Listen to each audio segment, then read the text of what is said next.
Thank you so much, Nelly, and good afternoon, everyone. I hope you had a nice lunch. No better way to resume after lunch than with something like GovStack. And as Nelly mentioned, this is something that I've been engaged in for a couple of years. And when I came here 2 years ago, and we were, many of us, in this very same room, I think it's fair to say that there were some skeptics, wouldn't you say, Nelly? And I think what we've done is, over the months and past 2 years, 3 years, I think in total, there are a lot of believers, but we need more. We need more supporters. So very happy to be able to join you today for this event. And I think it's great to be setting the stage here on GovStack in Estonia. As Nelly mentioned, Estonia has been sort of a creator, a father of GovStack, together, of course, with Germany, with Dial, with USAID, with others.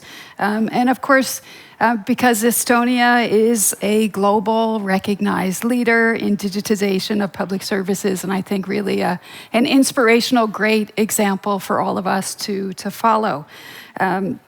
Too often, I think digital public infrastructure is hindered, as we see in many countries, because of silos across departments, because of lack of coordination. I think unclear return on investment is often a challenge, and the difficulties of being able to scale.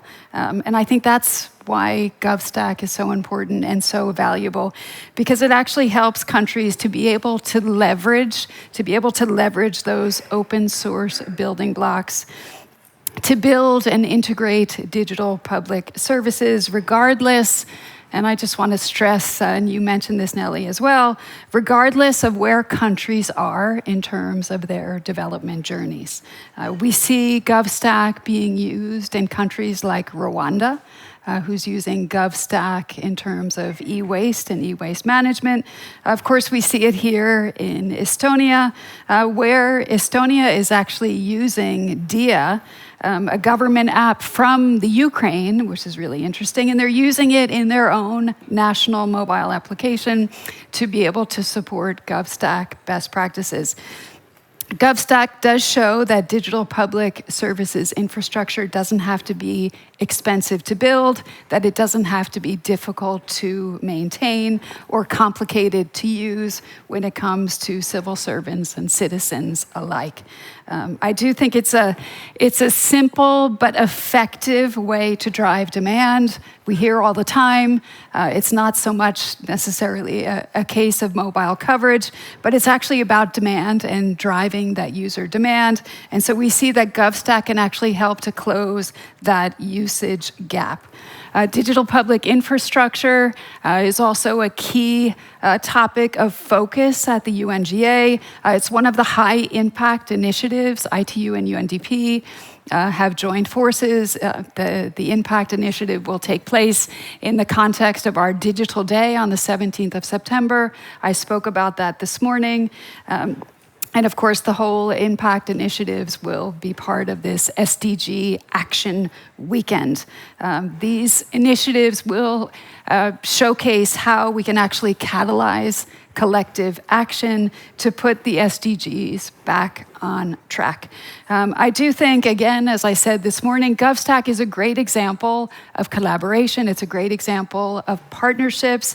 It's also a great way to exchange knowledge and know-how, and of course, to drive innovation to make a big difference, which is what we all want. I think we have made lots of progress, Nelly, over the past couple of years, but GovStack needs your support. We need you. We need your technical inputs and contributions. We'd welcome you to become a knowledge partner. And we would also, of course, welcome you to take part in the funding so that GovStack can continue and that GovStack can scale and thrive.